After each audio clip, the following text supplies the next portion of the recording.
ಹೆಂಗಿದೆ ನಿಮ್ಮ ಹೋರಾಟದ ಬದುಕು? ಏರುಪೇರುಗಳನ್ನು ಕಂಡಿದ್ದೀನಿ. ವಿರೋಧ ಮತ್ತು ಬೆಂಬಲ ಎರಡನ್ನೂ ನೋಡಿದ್ದೀನಿ. ಹೋರಾಟ ಸುಲಭದ್ದಾಗಿತ್ತ? ಸಾಕಪ್ಪ, ಯಾರಿಗೆ ಮಾಡ್ಬೇಕು ಇಷ್ಟೆಲ್ಲ ಅನ್ಸಿದ್ಯಾ?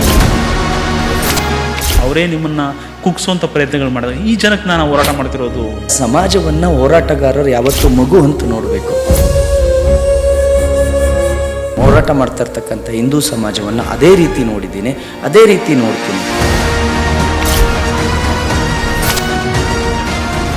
ಅಂದರೆ ನೀವು ಕ್ಯಾಬ್ ಓಡಿಸ್ತಾ ಇದ್ರಿ ಆ ಕಾಲದಲ್ಲಿ, ಒಂದಷ್ಟು ನೀವೇ ಮೊಬೈಲಲ್ಲಿ ಸೆಲ್ಫಿ ವಿಡಿಯೋಗಳು ಮಾಡ್ಕೊಂಡು ಏನೇ ಒಂದು ಅನ್ಯಾಯ ಆದರೂ ಕೂಡ ಧ್ವನಿ ಎತ್ತಾ ಇದ್ರಿ. ಒಂದಷ್ಟು ವಾಯ್ಸ್ ರೈಸ್ ಮಾಡ್ತಾ ಇದ್ರಿ. ಧ್ವನಿ ಎತ್ತಿದ್ರಿ ಅಂತ ವಾಯ್ಸ್ ರೈಸ್ ಮಾಡ್ತಾ ಇದ್ರು ಅವ್ರ ಪರವಾಗಿ. ಯಾರೋ ಮಾತಾಡೋಕ್ಕಾಗದಿರೋ ಅಂಥವ್ರ ಪರವಾಗಿ ವಾಯ್ಸ್ ರೈಸ್ ಮಾಡ್ತಿದ್ರು. ಒಳ್ಳೇದೋ ಕೆಟ್ಟದೋ ಅದು ನಿಮಗೆ ಇದು ಬರ್ತಿಲ್ಲ, ಒಟ್ಟಿಗೆ ಧ್ವನಿ ಎತ್ತಕ್ಕಾಗಲ್ವಾ ಅವನ ಮೇಲೆ ಒಂದು ವಾಯ್ಸ್ ರೈಸ್ ಮಾಡೋಣ ಅಂತ ಮಾಡ್ತೀವಿ. ಆ ಕಾಲದಿಂದ ಇವತ್ತಿನವರೆಗೆ ನಿಮ್ಮ ಹೋರಾಟದ ದಾರಿಯನ್ನು ನಾನು ಗಮನಿಸ್ಕೊಂಡೇ ಬಂದಿದ್ದೀನಿ. ಹೆಂಗಿದೆ ನಿಮ್ಮ ಹೋರಾಟದ ಬದುಕು? ಸುದೀರ್ಘವಾದ 10 ವರ್ಷ, ಕರೆಕ್ಟ್ 10 ವರ್ಷ ಆಯಿತು. ನಾನು ನೋಡಿ ಕರೆಕ್ಟಾಗಿ 10 ವರ್ಷಕ್ಕೆ ಬಂದು ನಿಮ್ಮ ಮುಂದೆ ಕುಳಿತಿದ್ದೀನಿ. ಆಯಿತು. ಏರುಪೇರುಗಳನ್ನು ಕಂಡಿದ್ದೀನಿ, ನೋವು ಮತ್ತು ನಲಿವುಗಳನ್ನು ಕಂಡಿದ್ದೀನಿ, ವಿರೋಧ ಮತ್ತು ಬೆಂಬಲ ಎರಡನ್ನೂ ನೋಡಿದ್ದೀನಿ. ಎಲ್ಲ ರೀತಿಯಾದ ಒಂದು ಕಂಪ್ಲೀಟ್ ಒಂದು ಒಳ್ಳೆ ಒಂದು ಕಂಪ್ಲೀಟ್ ಜೀವನ ಅಂದ್ಕೊಳ್ತೀನಿ. 10 ವರ್ಷದಲ್ಲೇ ಇಷ್ಟು. ಇನ್ನೂ ಕಲಿಯೋದು ತುಂಬ ಇದೆ, ಮಾಡಬೇಕಾದದ್ದು ಬೆಟ್ಟದಷ್ಟಿದೆ, ಮಾಡಿರೋದು ಸಣ್ಣದಷ್ಟೇ. ಬಟ್ ಒಂದು ಅನುಭವ. ಮತ್ತು ಅವತ್ತಿನ ಪುನೀತ್ ಕೆರೆಹಳ್ಳಿಗೂ ಇವತ್ತಿನ ಪುನೀತ್ ಕೆರೆಹಳ್ಳಿಗೂ ಪ್ರತಿ ಒಂದರಲ್ಲೂ ಬದಲಾವಣೆ ಇದೆ.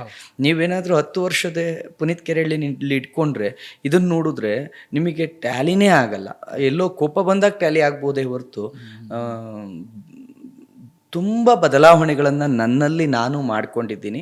ಮತ್ತು ಸಂಪೂರ್ಣವಾಗಿ ಹೋರಾಟಕ್ಕೆ ತೊಡಗಿಸಿಕೊಳ್ಳುವ ಪ್ರಯತ್ನವನ್ನು, ನನ್ನ ಸಿದ್ಧಾಂತಕ್ಕೆ ನಾನು ಹೇಗೆ ಬದಲಾಗಬೇಕು ಹಾಗೆ ನಾನೂ ಬದಲಾಗಿದ್ದೀನಿ. ನನ್ನ ಹೋರಾಟದಲ್ಲೂ ಬದಲಾವಣೆಗಳನ್ನು ತೆಗೆದುಕೊಂಡು ಬಂದಿದ್ದೀನಿ. ಆದರೆ ಸಿದ್ಧಾಂತವನ್ನು ಎಲ್ಲೂ ಬದಲಾಯಿಸಿಲ್ಲ, ಬದಲಾಯಿಸುವುದೂ ಇಲ್ಲ. ಅಲ್ಲ, ಹೋರಾಟ ಸುಲಭದ್ದಾಗಿತ್ತ? ಹೋರಾಟ ಸುಲಭದಲ್ಲ. ಹೋರಾಟ ಮಾಡೋಕೆ ಬಂದೋನಿಗೊಂದು ಹೋರಾಟ ಇರುತ್ತೆ. ತನ್ನೊಡನೆ ತನ್ನ ಜೊತೆನೇ ಹೋರಾಟ ಮಾಡ್ಕೋಬೇಕಾಗತ್ತೆ. ಒಂದು ಒಳಗಿನ ಹೋರಾಟ, ಇನ್ನೊಂದು ಹೊರಗಿನವರಿನೊಡನೆ ಹೋರಾಟ. ಒಂದು ಹೊರಗಿನವ್ರ ಜೊತೆ ಹೋರಾಟ ಮಾಡಬೇಕು, ಇನ್ನೊಂದು ತನ್ನ ಒಳಗೆ ತಾನೇ ಹೋರಾಟ ಮಾಡಬೇಕು ಅನೇಕ ವಿಚಾರಗಳಲ್ಲಿ.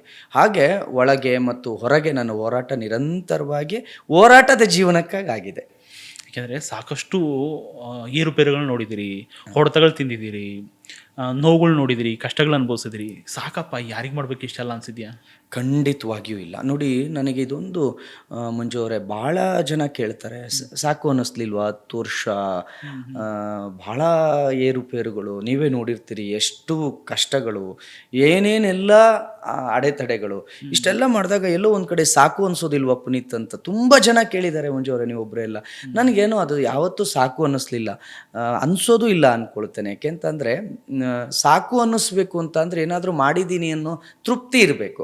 ನನಗಿನ್ನೂ ತೃಪ್ತಿನೇ ಬಂದಿಲ್ಲ, ಏನೋ ಮಾಡಿದ್ದೀನಿ ಅನ್ನೋ ತೃಪ್ತಿನೇ ಬಂದಿಲ್ಲ. ನನಗಿನ್ನೂ ನಾನು LKG ಇದ್ದೀನಿ ಹೋರಾಟದಲ್ಲಿ, ನಾನಿನ್ನೂ 10th ಪಾಸ್ ಮಾಡಿಲ್ಲ, ಇನ್ನೂ LKG ಇದ್ದೀನಿ ಅನ್ನೋ ಫೀಲಿಂಗ್. ಹಾಗಾಗಿ ನನಗೆ ಸಾಕು ಅಂತ ಯಾವತ್ತೂ ಹೋರಾಟಕ್ಕೆ ತೃಪ್ತಿ ಅನ್ನೋದು ವಿಚಾರಕ್ಕಿಂತ ಹೆಚ್ಚಾಗಿ ನೀವು ಯಾರಿಗೋಸ್ಕರ ಹೋರಾಟ ಮಾಡ್ತಿದ್ದೀರಲ್ಲ, ಅವರೇ ಹಿಂದಿಂದ ಕಲ್ಲು ನೋಡಿದಾಗ, ಅವರೇ ನಿಮ್ಮ ಮೇಲೆ ಅಪಪ್ರಚಾರ ಮಾಡಿದಾಗ, ಅವರೇ ನಿಮ್ಮನ್ನ ಕುಗ್ಸೋಂಥ ಪ್ರಯತ್ನಗಳು ಮಾಡಿದಾಗ ಈ ಜನಕ್ಕೆ ನಾನು ಹೋರಾಟ ಮಾಡ್ತಿರೋದು. ಅದಕ್ಕೆ ಇತಿಹಾಸ ನನಗೆ ಪ್ರೇರಣೆ. ಯಾಕೆ ಅಂತ ಅಂದರೆ ಇತಿಹಾಸದಲ್ಲಿ ಅನೇಕ ಹೋರಾಟಗಾರರು ನೋಡಿ, ಭಗತ್ ಸಿಂಗ್, ರಾಜ್ಗುರು, ಸುಖದೇವ್ ನನಗೆ ಪ್ರೇರಣೆ ಆಗ್ತಾರೆ. ಯಾಕೆ ಅಂತ ಅಂದರೆ ಸ್ವತಂತ್ರಕ್ಕಾಗಿ ಹೋರಾಟ ಮಾಡಿದ ಅವರನ್ನು ಬಿಡಿಸುವ ಶಕ್ತಿ ನಮ್ಮ ಭಾರತದಲ್ಲಿ ಮತ್ತೊಬ್ಬ ಸ್ವತಂತ್ರಕ್ಕಾಗಿ ಹೋರಾಟ ಮಾಡುತ್ತಾ ಇದ್ದಂಥ ವ್ಯಕ್ತಿಗಿತ್ತು, ಆದರೆ ಬಿಡಿಸುವ ಪ್ರಯತ್ನವನ್ನೇ ಮಾಡಲಿಲ್ಲ ಅಲ್ವಾ? ಹಾಗಾದರೆ ನಿಜವಾಗ್ಲೂ ತೊಂದರೆ ಅನುಭವಿಸಿದ್ದು ಅವರು ಬ್ರಿಟಿಷರಿಂದ ಅಲ್ಲ, ನಮ್ಮವರಿಂದಾನೆ. ಸಂಗೊಳ್ಳಿ ರಾಯಣ್ಣನನ್ನು ನೇಣಿಗಂಬಕ್ಕೇರಿಸುವಾಗ ಲಕ್ಷಾಂತರ ಜನ ಮುಂದೆ ನಿಂತಿದ್ರು. ಆ ಬ್ರಿಟಿಷರಿದ್ದಿದ್ದು ಬೆರಳೆಣಿಕೆಯಷ್ಟು ಜನ. ಮನಸ್ಸು ಮಾಡಿದ್ದಿದ್ರೆ ಆ ನೇಣುಕುಣಿಕೆಯಿಂದ ಬಿಡಿಸುವ ಕೆಲಸವನ್ನು ಯಾರೂ ಕೂಡ ಪ್ರಯತ್ನ ಮಾಡಲಿಲ್ಲ. ಇನ್ನು ಸ್ವತಂತ್ರಕ್ಕಾಗಿ 2 ಕರಿನೀರಿನ ಶಿಕ್ಷೆಯನ್ನು ಅನುಭವಿಸಿದ ವೀರ ಸಾವರ್ಕರ್, ಸ್ವತಂತ್ರ ಭಾರತದಲ್ಲಿ ಅವ್ರ ಮನೆ ಮೇಲೆ ಕಲ್ಲೊಡಿಲಾಯಿತು, ಅವರ ಅಣ್ಣನನ್ನು ಕಲ್ಲೊಡೆದು ಕೊಲ್ಲಲಾಯಿತು, ಮಾನಸಿಕವಾಗಿ ಚಿತ್ರಹಿಂಸೆ ಕೊಡಲಾಯಿತು. ಇದನ್ನೆಲ್ಲ ನೋಡಿದಾಗ ಎಲ್ರಿಗೂ ಇತಿಹಾಸದಲ್ಲಿ ಯಾರೆಲ್ಲ ಹೋರಾಟ ಮಾಡಿದರೋ ಅವರಿಗೆ ತೊಂದರೆ ಇದ್ದದ್ದು ಹೋರಾಟ ಯಾರ ಮೇಲೆ ಮಾಡ್ತಿದ್ದಾರೋ ಅವರಿಂದ ಅಲ್ಲ, ತನ್ನೋರಿಂದಾನೆ. ಯಾರಿಗೋಸ್ಕರ ಹೋರಾಟ ಮಾಡ್ತಿದ್ದೀರೋ ನೋಡಿ, ಸ್ವತಂತ್ರಕ್ಕಾಗಿ ಹೋರಾಟ ಮಾಡಿದ ವ್ಯಕ್ತಿಯೊಬ್ಬನಿಗೆ ಸ್ವಾತಂತ್ರ್ಯ ಭಾರತದಲ್ಲಿ ಸ್ವತಂತ್ರವನ್ನ ತೆಗೆದುಕೊಂಡ ಜನರಿಂದ ಕಲ್ಲು ಹೊಡಿಸ್ಕೋಬೇಕು ಅಂತ ಅಂದ್ರೆ ಅವ್ರಿಗಿಂತ ನೋವನ್ನ ಪುನೀತ್ ಕೆರೆಹಳ್ಳಿ ಪಡ್ಲಿಕ್ಕೆ ಸಾಧ್ಯನೇ ಇಲ್ಲ. ಅದಕ್ಕಿಂತ ಅಂದ್ರೆ ತ್ಯಾಗ ಅಲ್ವಾ ಇದು? ಗೊತ್ತಿಲ್ಲ, ಮಗು ಓದಿಬಹುದು, ತಾಯಿಯ ಮಗು ಕಾಲನ್ನ ಚೂಟಕ್ಕಾಗತ್ತಾ, ಮಗು ಕಾಲಿಗೆ ಹೊಡೆದೇಯಕ್ಕಾಗತ್ತಾ, ಅಯ್ಯೋ ಒದ್ಬಿಡ್ತು ಅಂತ ಸೈಡಿಗೆ ಹಾಕಕ್ಕಾಗತ್ತಾ? ಇಲ್ಲ, ಸಮಾಜವನ್ನ ಹೋರಾಟಗಾರರು ಯಾವತ್ತು ಮಗು ಅಂತ ನೋಡ್ಬೇಕು. ಅದಕ್ಕೇನೂ ತಿಳಿಯೋದಿಲ್ಲ ಆ ಮಗುಗೆ. ನಾನು ಒಬ್ಬ ಹಿಂದೂ ಹೋರಾಟಗಾರ, ಹಿಂದೂಗಳು ನನ್ನ ಮಗು ಅಂತ ನೋಡಬೇಕು. ಆ ಮಗುಗೆ ಏನೂ ಗೊತ್ತಾಗೋದಿಲ್ಲ, ಒದಿಯುತ್ತೆ ಅಥವಾ ಏನೋ ಒಂದು ಮಾಡುತ್ತೆ, ಎಲ್ಲೋ ಅಯ್ಯೋ ಮೈ ಮೇಲೆ ಎತ್ಕೊಂಡಾಗ ಹುಚ್ಚೋಯ್ತು ಅಂತ ಬಿಸಾಕಕ್ಕಾಗಲ್ಲ. ಅದು ಗೊತ್ತಿಲ್ಲ, ನಾನು ಏನು ಮಾಡ್ತಿದ್ದೀನಿ ಅನ್ನೋ ಅರಿವಿಲ್ಲ. ಹಾಗಾಗಿ ನಾನು ಹೋರಾಟ ಮಾಡ್ತಾ ಇರ್ತಕ್ಕಂಥ ಹಿಂದೂ ಸಮಾಜವನ್ನು ಅದೇ ರೀತಿ ನೋಡಿದ್ದೀನಿ, ಅದೇ ರೀತಿ ನೋಡ್ತೀನಿ. ಹಾಗಾಗಿ ನನಗೆ ಯಾವತ್ತೂ ಬೇಸರನೂ ಅನ್ನಿಸ್ಲಿಲ್ಲ, ಕೋಪನೂ ಬರಲಿಲ್ಲ. ಮತ್ತಷ್ಟು ಅವರನ್ನು ಜಾಗೃತಿ ಮಾಡಲಿಕ್ಕೆ ಏನು ಮಾಡಬೇಕು ಅದನ್ನು ನಾನು ಮಾಡ್ತೀನಿ.